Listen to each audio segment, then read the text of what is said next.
अस्सलाम वालेकुम। आज का हमारा टॉपिक है डोमर ग्रोथ मॉडल। अल्फ़ा सी चियांग की बुक से करना है। बुक है अल्फ़ा सी चियांग की और टॉपिक है डोमर ग्रोथ मॉडल। ये मैं आज आपको बताऊंगी कि ये कैसे अटैम्प्ट करना है, इसमें क्या क्या चीज़ें इंपॉर्टेंट है, क्या लिखनी है और किस तरह ये करना है। सबसे पहले हम लिखेंगे फ्रेमवर्क।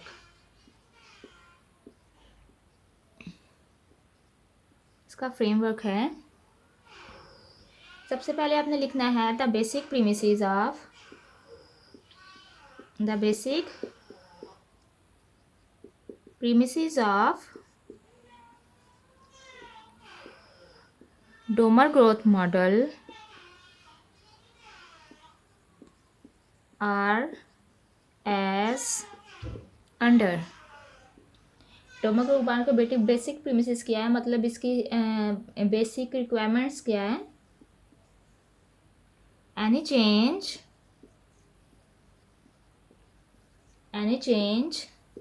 इन द, ये इसकी एग्जम्पशन ही समझ ले, in the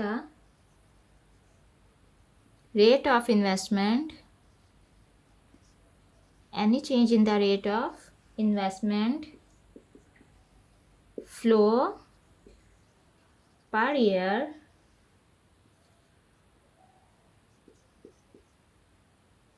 will produce a dial effect. जब हमारी इन्वेस्टमेंट चेंज होती है तो वो दो तरह के इफेक्ट छोड़ती है, मतलब इन्वेस्टमेंट ज़्यादा हो रही है या कम हो रही है। कौन कौन से? It will change aggregate demand,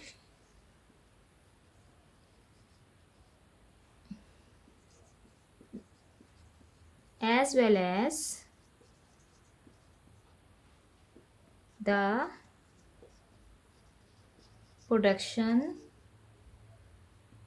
ये दो तरह के इफेक्ट होती है, एक एग्रीगेट डिमांड को चेंज करती है और दूसरा प्रोडक्शन कैपेसिटी को चेंज करती है, production capacity of the economy. जब हमारी इन्वेस्टमेंट चेंज होगी तो क्या होगा कि हमारी डिमांड चेंज होगी, और जब डिमांड चेंज होती है तो हमारी प्रोडक्शन, जो हमारी इकोनॉमी में प्रोडक्शन होती है वो भी चेंज होती है। सीधी सी बात है कि जब इन्वेस्टमेंट ज़्यादा होगी तो प्रोडक्शन ज़्यादा होगी और इसकी वजह से हमारी डिमांड भी ज़्यादा होगी। ये फैक्ट्स है इसके। अच्छा जी, दूसरा इसका आपने पहला लिख लिया, दूसरी इसकी बात लिखनी है द, ये मैथ की बुक से है। तो अगर आपने मैथ के एग्ज़ाम में या के लिए अगर आपने ये डोमर ग्रोथ मॉडल अटैम्प्ट करना है तो तब आपने ये लिखना है द डिमांड इफेक्ट ऑफ, इसमें ज़्यादा मैथमेटिकल वर्क है, of a change in I operate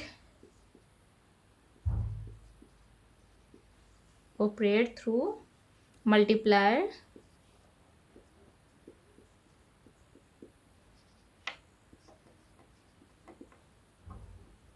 process।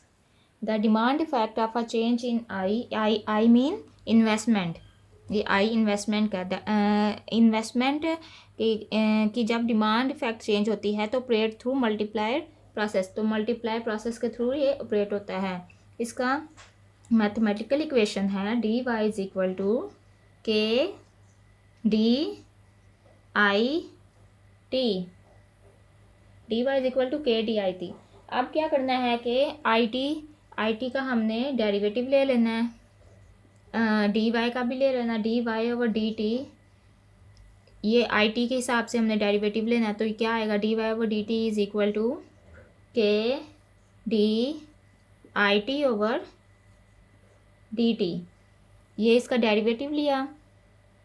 आगे क्या करना है, अब हमने ये लिखना है कि इसमें क्या क्या है, ये डी वाई क्या है, के क्या है, where dy is equal to change in income, D Y किसको रिप्रेजेंट कर रहा है, change in income. D I T किसको रिप्रेजेंट, ये डी आई टी किसको रिप्रेजेंट कर रहा है, इसको आप इकट्ठा भी लिख सकते हैं। डी आई टी किसको रिप्रेजेंट कर रहा है, change in investment, I for investment.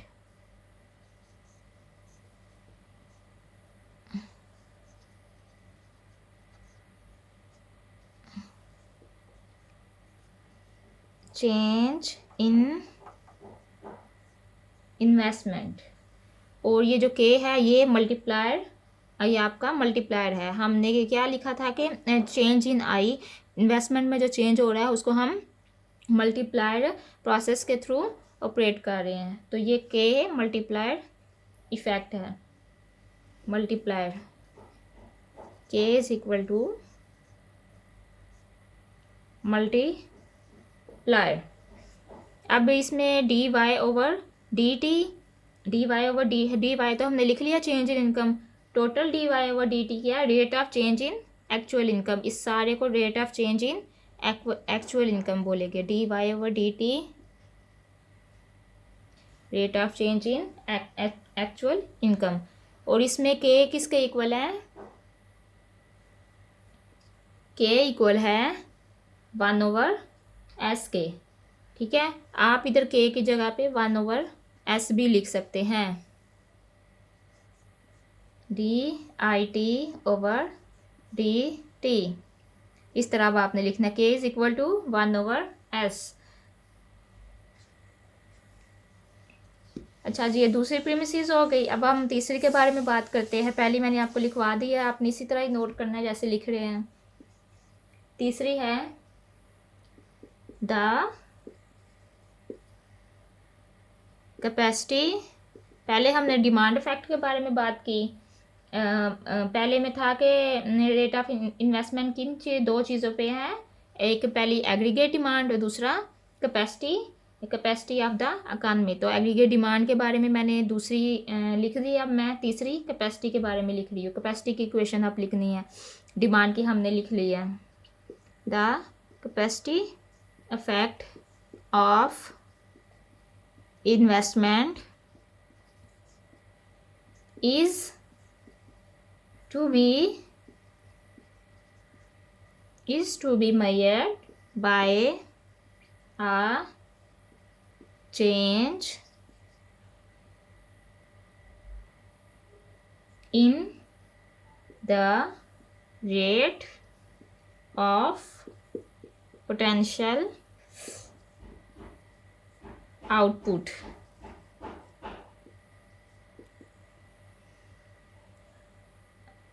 The economy is capable of producing, नीचे आपने लिख देना the economy is capable of producing.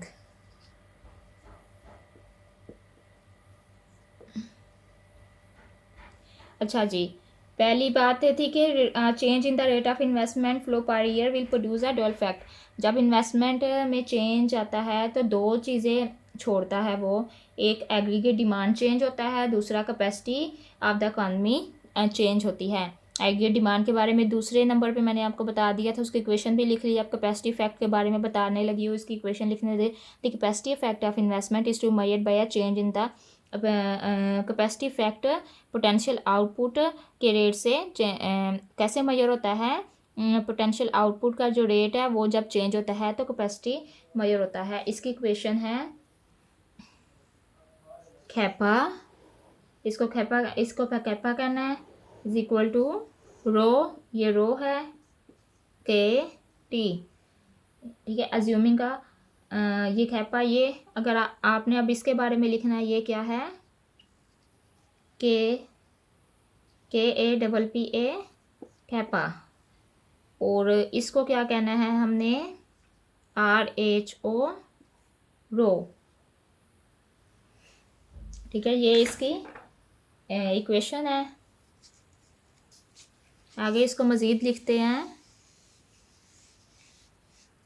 इसके आगे के टी के टी किसके इक्वल है? ये जो के टी है कैपिटल स्टॉक के, इधर आपने मेंशन कर देना है कैपिटल स्टॉक। अच्छा आगे इसको सॉल्व करते हैं। अब इसका डेरिवेटिव लेना है के टी का। पहले इन्वेस्टमेंट का लिया था, डेरिवेटिव क्या रहता है कि D kappa over D T is equal to rho ऐसे ही आएगा D K T over D T. अब के टी ओवर डी टी किसके इक्वल था? पीछे हमने लिखा था आई टी के इक्वल है, तो D kappa over D T is equal to rho ऐसे लिखना है D K T over D T I T के इक्वल होता है, ये हमने लिख लेना है। अच्छा जी, अब आप इक्विलिब्रियम पे कंडीशन अब हमने लिखनी है। जब ये तीन इसके प्रीमिसेस हो गए हैं, अब हमने लिखना है एट इक्विलिब्रियम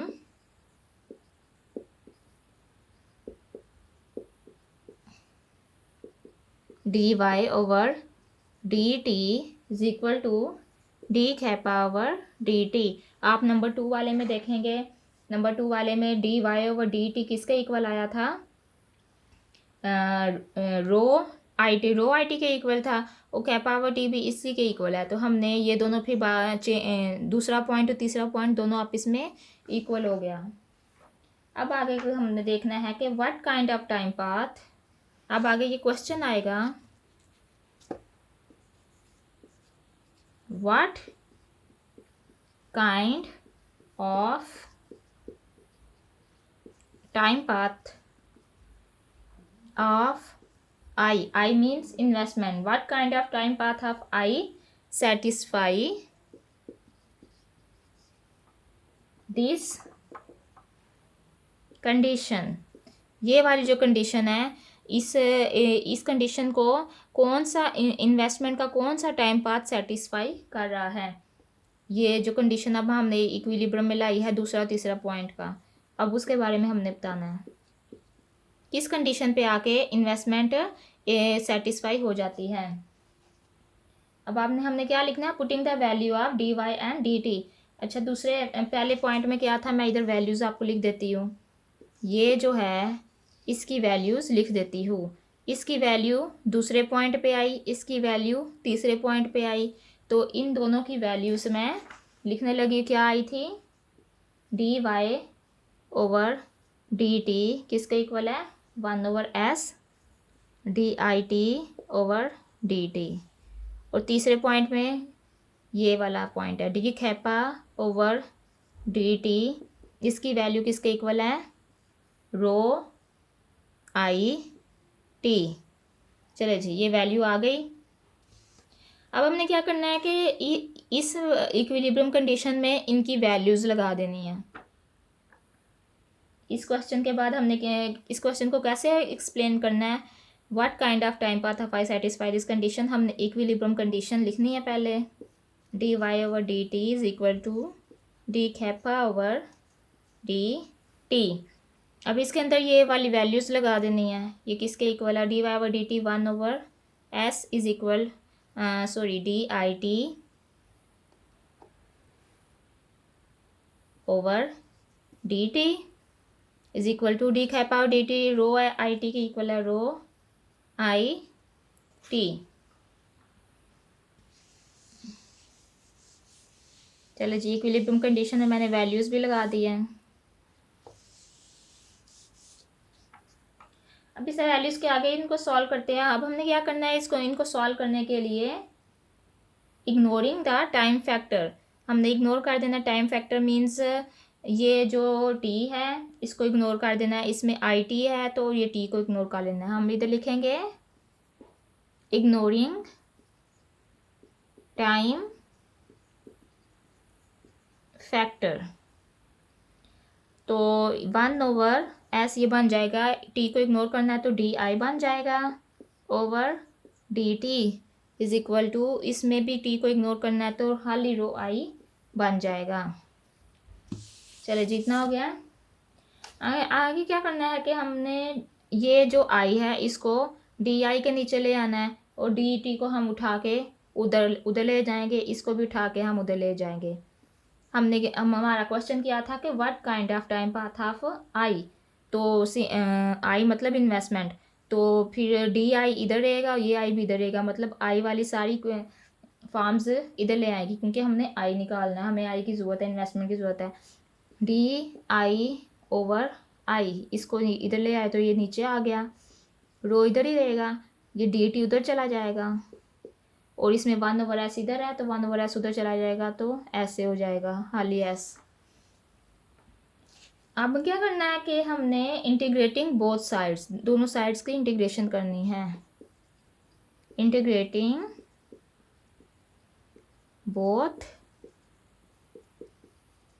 साइड्स, दोनों साइड्स की इंटीग्रेशन की तो क्या आया, इसको अरेंज करके लिख लेते हैं, इंटीग्रल 1/i, डी आई इधर भी लिख सकते हैं, इज इक्वल टू इसकी इंटीग्रेशन की integral rho S D T, integral का साइन लगा दिया है दोनों के साथ। अब इनकी इंटीग्रेशन करनी है तो 1/i की इंटीग्रेशन ln i होगी, plus C1 is equal to, इसकी इंटीग्रेशन हमने डी टी, इधर डी टी है तो टू टी के हिसाब से इंटीग्रेशन करना है, इधर टी कोई नहीं है तो रो एस, तो इधर समझे कि रो एस बाहर आया है, ये हाली इधर डी टी रह गया, तो रो एस तो बाहर जैसे था वैसे ही लिख दिया, तो इंटीग्रेशन टी के हिसाब से करनी है तो इधर इसकी इंटीग्रेशन टी ही आएगी, प्लस C2, ये इंटीग्रेशन हो गई है। अब क्या करना है कि ये वाला C1 इधर चला जाएगा तो सिंपल C बन जाएगा ln i is equal to rho S t, C1 C2 minus C1 C ही होता है, C लिख दिया। अब दोनों साइड्स का एक्सपोनेंशियल ले लेना है, टेकिंग एक्सपोनेंशियल, इसको अब हम रेस कर देते हैं,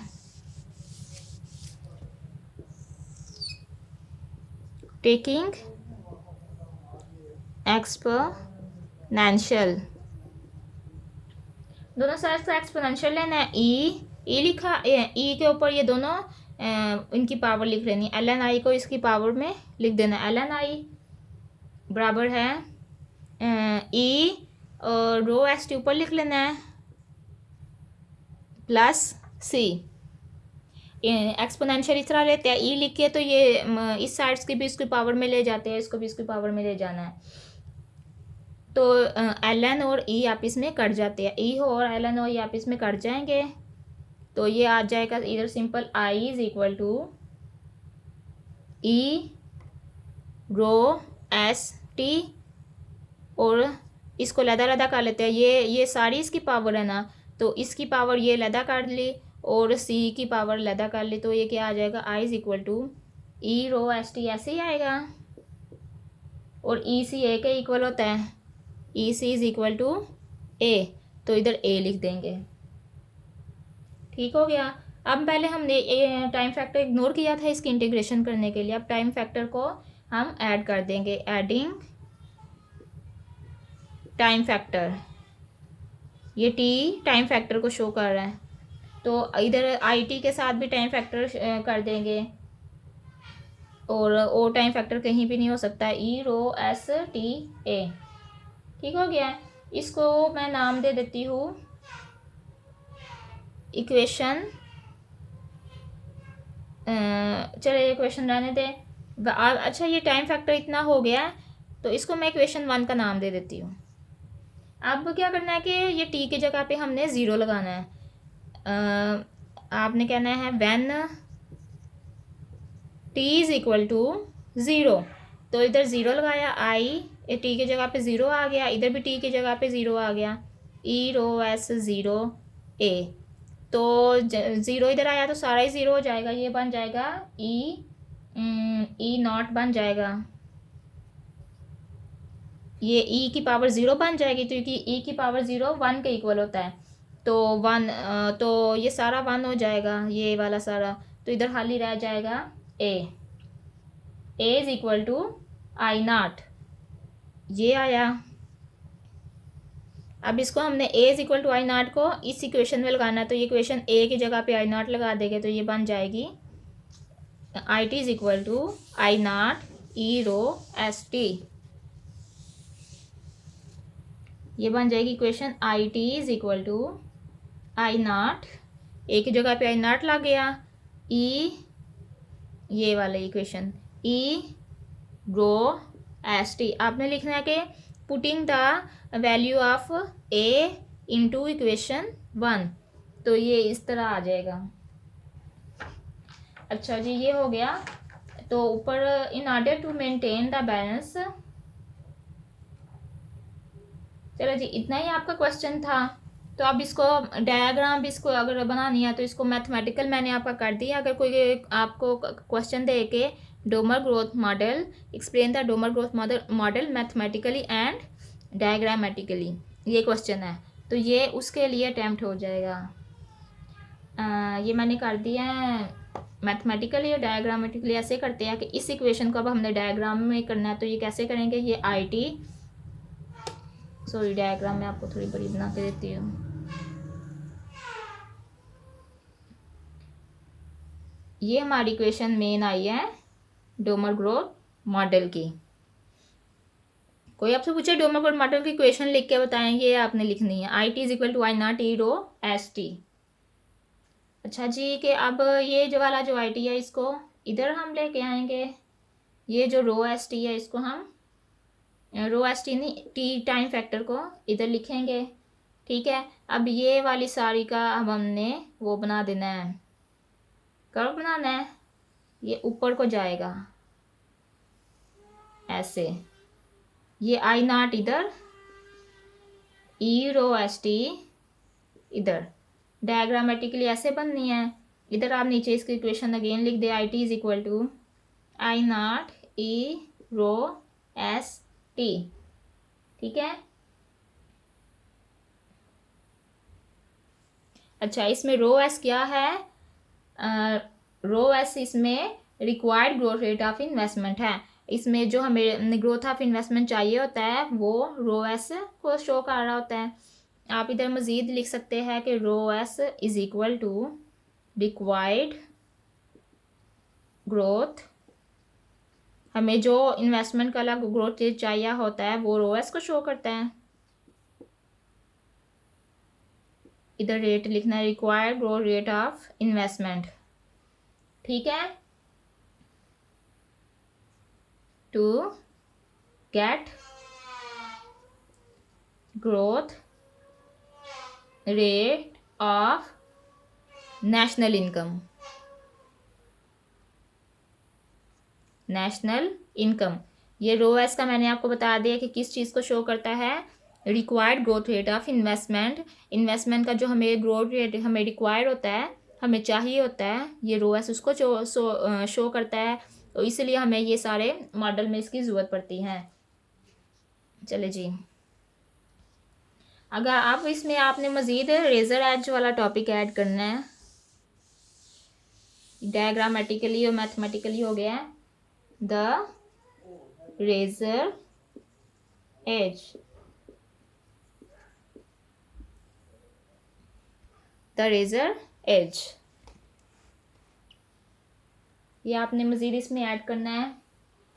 अच्छा जी, वो इसकी फॉर्म क्या आई थी, लेट, रेजर एज में हम क्या करते हैं, लेट एक्चुअल रो एस क्या था, required growth rate, required growth rate, और रेजर एज में हमने एक्चुअल ग्रोथ रेट को डिस्कस करना होता है। Let actual growth rate of investment, ये पूरा डोमर ग्रोथ मॉडल इन्वेस्टमेंट के अबाउट है, इसमें इन्वेस्टमेंट को ही डिस्कस कर रहे होते हैं। तो इसमें required growth rate of investment है, इसमें actual growth rate, actual growth rate को हम किससे शो करते हैं, आर से। आपने आर, अब आपने रो नहीं लगाना, आपने आर से शो करना है। पहले क्या थी, I T is equal to I not E rho S t थी, रो एस रिक्वायर्ड ग्रोथ था, अब हमने आर लिखना है, ERT। ये इतना डिफरेंस है रेजर एज में। रेजर एज अगर अंदर टॉपिक ये यूज़ करो तो RT लिखेंगे। अब हमने क्या करना है, इसका डेरिवेटिव ले लेना, DIT over DT is equal to, derivative कैसे लेते हैं, ये जो इसकी पावर है वो नीचे आ जाती है, RT का पावर का RT नीचे आ जाएगा, I0 ERT। ठीक हो गया, ये डेरिवेटिव है, इसको हम इक्वेशन 1 का नाम दे देंगे। अब क्या करना है कि पहले हमें पता था कि DY ओवर DT किसका इक्वल है, 1/s DI ओवर DT। वो जो दूसरा पॉइंट है ये वो है। अब हमने तीसरा पॉइंट भी लिख लेना है। तीसरा पॉइंट क्या है, अच्छा जी, ये पहला इसको इक्वेशन नाम दे दिया, इसको इधर ही रोक देना है, और 1/s DIT ओवर DT ये लिखना है, दूसरे पॉइंट वाली इक्वेशन लिखनी है। इसमें क्या करना है, 1/s DIT ओवर DT ये किसका इक्वल है, ये वाले इधर लगा देनी है, I0 ERT ये लगा दी। इसको हम क्या कह देंगे, इक्वेशन 2। ठीक हो गया, ये बन गई इक्वेशन 2।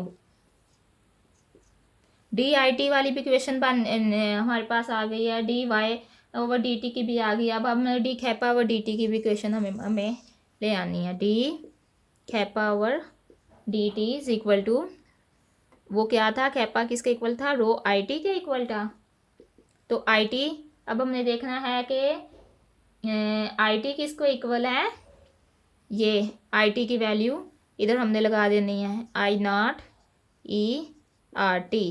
चले जी, ये D kappa over DT razor edge में भी आ गया है, इसको हमने इक्वेशन 3 कह देना है। अगेन मैं आपको बताती हूँ कि हमने क्या करना है कि जो इक्वेशन आई थी हमारी डोमर ग्रोथ मॉडल की, उसमें हमने रिक्वायर्ड ग्रोथ नहीं लिखना, रो एस टी, हमने इधर RT लिखना है।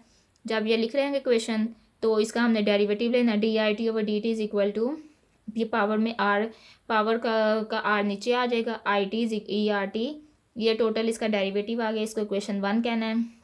अब हमने दूसरे नंबर वाला जो प्रीमिसेस हमने लिखा था वो DY ओवर DT किसके इक्वल है, 1/s DIT ओवर DT, फिर DIT ओवर DT की वैल्यू इधर लगा देनी है। फिर खैपा की इक्वेशन लिखनी है, D खैपा ओवर DT पहले किसके इक्वल था, रो IT के, फिर IT के किसके इक्वल है, IT की वैल्यू इधर लगा देनी है, इसको इक्वेशन 3 का नाम दे देना है। 1 2 3 हमारे पास आ गई है। अब हमने क्या करना है, डिवाइडिंग